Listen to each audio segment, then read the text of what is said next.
Hi, ಎಲ್ಲರಿಗೂ ನಮಸ್ಕಾರ. ನನ್ನ ಹೆಸರು ವಿಜಯ್ ಕುಮಾರ್ ಅಂದ್ಬಿಟ್ಟು. ನೀವು ಆಲ್ರೆಡಿ ತಮ್ಮನೇಲಿ ನೋಡಿರೋ ಪ್ರಕಾರ ಮತ್ತು ಹೆಸರು ನೋಡಿರೋ ಪ್ರಕಾರ ನಿಮ್ಗೆಲ್ಲರಿಗೂ ಗೊತ್ತು ಏನು ವಿಚಾರದಲ್ಲಿ ವಿಡಿಯೋ ಮಾಡ್ತಾಯಿದ್ದೀನಿ ಅಂತ.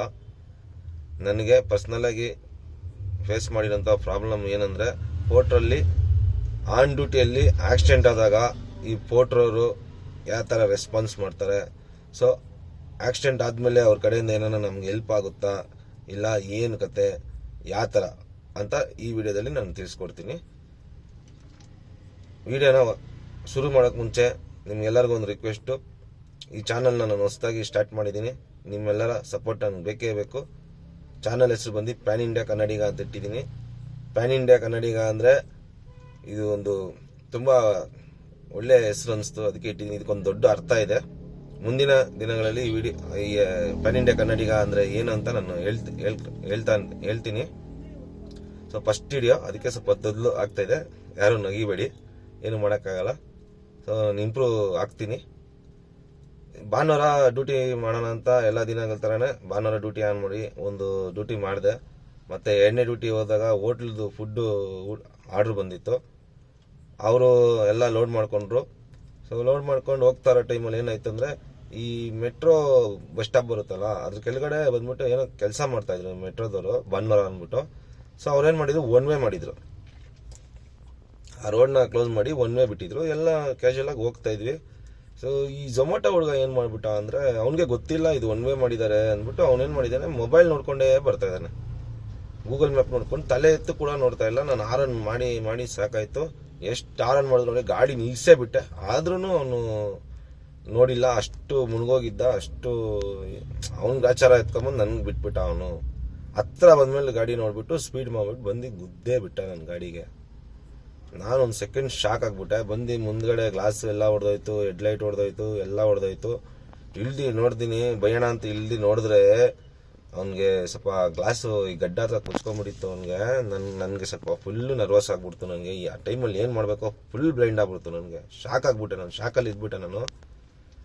ಆಮೇಲೆ ನನಗೆ ಮನೆ ಸ್ವಲ್ಪ ಹತ್ರನೇ ಇದ್ದಿದ್ದು, ನಾನು ಆರ್ಡ್ರ್ ಬಿದ್ದಾಗ.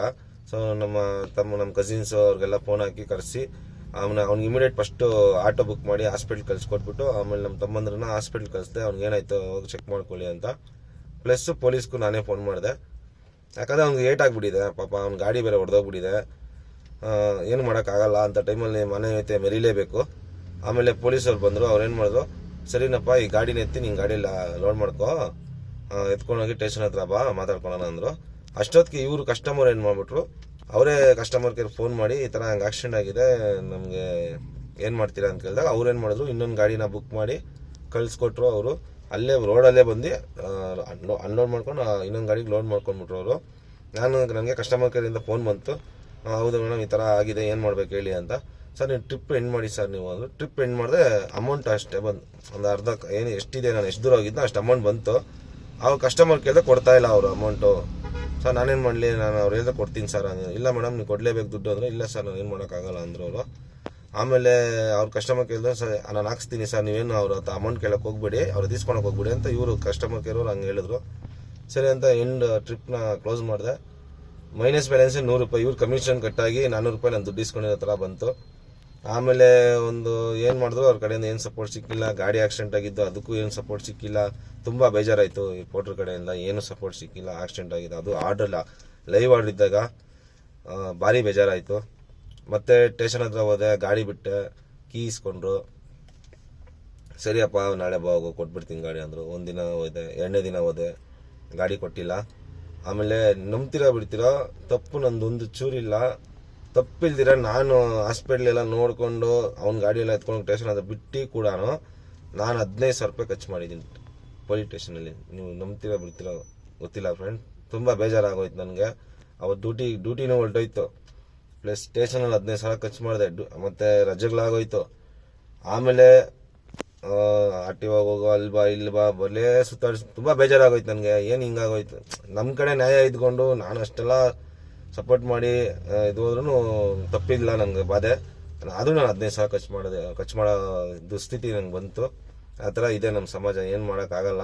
ಡ್ರೈವರ್ಗಳನ್ನ ಅರ್ಥ ಮಾಡ್ಕೊಳಲ್ಲ ಯಾರು, ಕಷ್ಟ ಆಗಲ್ಲ.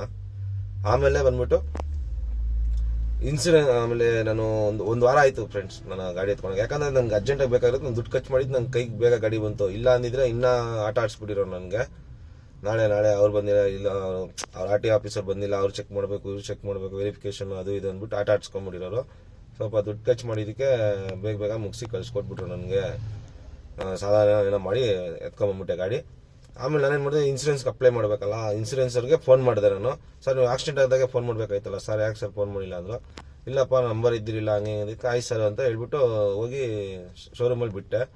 ಇನ್ಸೂರೆನ್ಸರ್ಗೆ ಇನ್ಫಾರ್ಮ್ ಮಾಡಿದ್ರೆ ಅವರು ಇನ್ಸೂರೆನ್ಸರ್ ಬಂದು ಚೆಕ್ ಮಾಡ್ಕೊಂಡು ಹೋಗೋಕ್ಕೆ ಮಿನಿಮಮ್ 15 ದಿನ 20 ದಿನ ತಗೊಂಡಿದ್ದಾರೆ ಗಾಡಿನ. ಆಮೇಲೆ ಅವ್ರು ಚೆಕ್ ಮಾಡ್ಕೊಂಡು ಹೋದ್ಮೇಲೆ ಅವ್ರಿಗೆ ಹೇಳ್ದೆ, ಸರ್ ರೆಡಿ ಮಾಡಿಬಿಡಿ, ಎತ್ಕೊಂಡ್ಬಂದ್ಬಿಡ್ತೀನಿ ಗಾಡಿ ಅಂತ.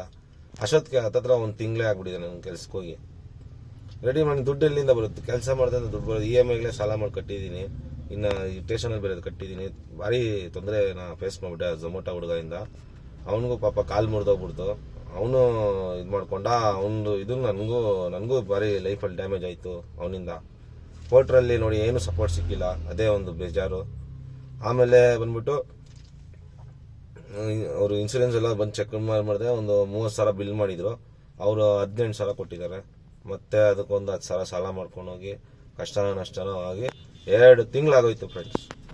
ನಾನು ಮತ್ತೆ ಡ್ಯೂಟಿ ಸ್ಟಾರ್ಟ್ ಮಾಡೋಕ್ಕೆ. ಒಂದೇ ಒಂದು ಸಣ್ಣ ಆಕ್ಸಿಡೆಂಟು, ಅವ್ನಿಗೆ ಮೇಜರ್ ಅವ್ನಿಗೆ ಸ್ವಲ್ಪ ಡ್ಯಾಮೇಜ್ ಆಗ್ಬಿಡ್ತು. ಯಾಕಂದ್ರೆ ಅವ್ನು ನೋಡಿಲ್ಲ, ತಲೆ ಎತ್ತು ನೋಡ್ಬಿಟ್ಟು ಗಾಡಿಗೆ ನಿಂತಿರೋ ಗಾಡಿಗೆ ಗುದ್ದಿದ್ದಕ್ಕೆ ಅವನೇ ಬಾರ್ ಹಾಕೊಂಡ ಅವನು ಕ್ಲಾಸ್ಗೆ. ವಿಡಿಯೋ ನೋಡಿ ನಿಮ್ಗೆ ಹಾಕಿದ್ದೀನಿ, ಶಾರ್ಟ್ ವಿಡಿಯೋದಲ್ಲಿ ಹಾಕಿದ್ದೀನಿ. ಈ ಥರ ಆಯಿತು ನಮಗೆ ಪೋರ್ಟ್ರಲ್ಲಿ ಎಕ್ಸ್ಪೀರಿಯೆನ್ಸು. ಸೊ ಯಾರು ಅನ್ಕೊಬೋದು ಪೋರ್ಟ್ರಲ್ಲಿ ಈ ನಡುವೆ ಹೊಸ ಸ್ಕೀಮ್ ಬಿಟ್ಟಿದ್ದಾನೆ, ಅದು ಯಾವ ಥರ ಪ್ರೊಸೆಸ್ ಇದೆ ಅಂತ ನನಗೆ ಗೊತ್ತಿಲ್ಲ. ಅದು 100 ಅವರ್ ಕಂಪ್ಲೀಟ್ಸ್ಕೊಂಡೆಲ್ಲ ಮಾಡಿದೆ, ಇನ್ಸೂರೆನ್ಸ್ ಅದು ಇದು ಅಂತ. ನನಗೆ ಆಕ್ಸಿಡೆಂಟು ಇದೆಲ್ಲ ಆದ್ಮೇಲೆ ಇದು ಲಾಂಚ್ ಆಗಿದ್ದು. ನೋಡಿ ಹೆಂಗಿದೆ ನನ್ನ ಟೈಮು ಚೆನ್ನಾಗಿಲ್ಲ. ಈಗ ಡ್ಯೂಟಿ ಮಾಡ್ತಾ ಇದ್ದೀನಿ. ಇನ್ಮೇಲೆ ನಾನು ಪೋರ್ಟ್ರಲ್ಲಿ ಅರ್ನಿಂಗ್ಸು ಎಷ್ಟಾಗುತ್ತೆ, ನಾನು ಆಲ್ರೆಡಿ ಪೋರ್ಟ್ರಲ್ಲಿ ಹತ್ತತ್ರ 1 ವರ್ಷದಿಂದ ಮಾಡ್ತಾ ಇದ್ದೀನಿ. ಸೊ ನನ್ನ ಗಾಡಿ ಬಂದು ಟಾಟಾ ಇಂಟ್ರಾ ಹಾಕೊಂಡು V10 ಗಾಡಿ. ಮತ್ತು ಗಾಡಿಗಳ ಬಗ್ಗೆ ತಿಳಿಸ್ಕೊಡ್ತೀನಿ. V10 ಯಾವ ಗಾಡಿ, ಹೊಸ ಗಾಡಿ ತೊಗೊಂಡ್ರಣ ಇಲ್ಲ ಪೋರ್ಟ್ರಲ್ಲಿ ಹಾಕೊಂಡು ದುಡ್ಡು ಮಾಡೋದು ಹೆಂಗೆ, ಸೊ ಆಗುತ್ತಾ ಆಗಲ್ವಾ, ಎಷ್ಟು ಮಾಡ್ಬೋದು, ಎಲ್ಲ ಕಂಪ್ಲೀಟ್ ಮಾಹಿತಿ ನಿಮ್ಗೆ ತಿಳಿಸ್ಕೊಡ್ತಾ ಇರ್ತೀನಿ. ನನ್ನ ಸಪೋರ್ಟ್ ಮಾಡಿ, ನನ್ನ ಚಾನಲ್ ಸಬ್ಸ್ಕ್ರೈಬ್ ಮಾಡಿ ಮತ್ತು ಲೈಕ್ ಮಾಡಿ. ನಿಮಗೆ ಈ ವಿಡಿಯೋ ಇಷ್ಟ ಆದರೆ ಏನಿಲ್ಲ ಫ್ರೆಂಡ್, ನಿಮ್ಮ ಫ್ರೆಂಡ್ಸ್ಗೆ ಶೇರ್ ಮಾಡಿ, ನಿಮ್ಮ ಫ್ಯಾಮಿಲಿ ಮೆಂಬರ್ಸ್ ಶೇರ್ ಮಾಡಿ, ಓಕೆನಾ. ಮತ್ತು ಮುಂದಿನ ವಿಡಿಯೋದಲ್ಲಿ ಸಿಗೋಣ. ನೆಕ್ಸ್ಟ್ ಒಂದು ಒಳ್ಳೆ ಟಾಪಿಕಲ್ಲಿಂದ ಸಿಗ್ತೀನಿ. ನಿಮಗೆ ಮಾಹಿತಿ ಸಿಗೋವಂಥ ವಿಡಿಯೋದಲ್ಲೇ ಸಿಗ್ತೀನಿ. ಅಲ್ಲಿವರೆಗೂ ಬಾಯ್.